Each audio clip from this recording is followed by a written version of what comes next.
Docker versus Kubernetes? Everyone talks about them, but here's the thing. They're not competitors. They actually work together. So why the confusion?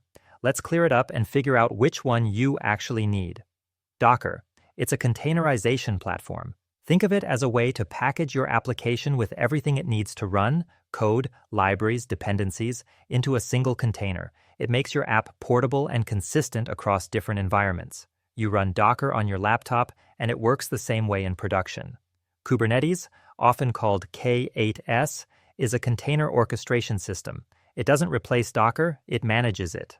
When you have dozens or hundreds of Docker containers running, Kubernetes handles deployment, scaling, load balancing, and keeping everything running smoothly. It's like a control center for containerized apps. Let's break down what each one does. What problem they solve.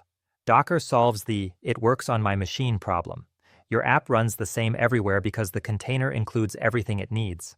Kubernetes solves the "how do I manage hundreds of containers" problem. It automates deployment, scaling, monitoring, and recovery across multiple servers. Scale. Docker is perfect for small projects, local development, or running a few containers on a single server. You start a container with one command, and you're good to go. Kubernetes is built for large-scale production environments. If you're running microservices across multiple servers with high traffic, Kubernetes is what you need. Complexity. Docker is simple. You write a Docker file, build an image, run a container. Even beginners can get started in an hour. Kubernetes has a steep learning curve. You need to understand pods, services, deployments, namespaces, and a bunch of YAML configuration files. It's powerful, but not beginner-friendly. Use cases. Docker is ideal for developers building and testing apps locally, small startups running simple services, or anyone who just needs containers without orchestration. Kubernetes is for companies running production apps at scale. Think Netflix, Spotify, or any service that needs high availability, auto-scaling, and zero downtime deployments. Do they work together? Yes. Docker creates the containers, Kubernetes orchestrates them. In most production setups, you'll use Docker to build your container images, then deploy them with Kubernetes. They're complementary, not competing.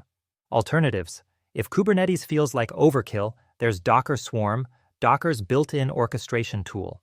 It's simpler than Kubernetes but less powerful. Or Docker Compose for managing multi-container apps on a single machine. It's way easier than Kubernetes for smaller projects. When do you not need Kubernetes? If you're running a single app on one or two servers, Kubernetes is overkill. Docker Compose or even plain Docker is enough.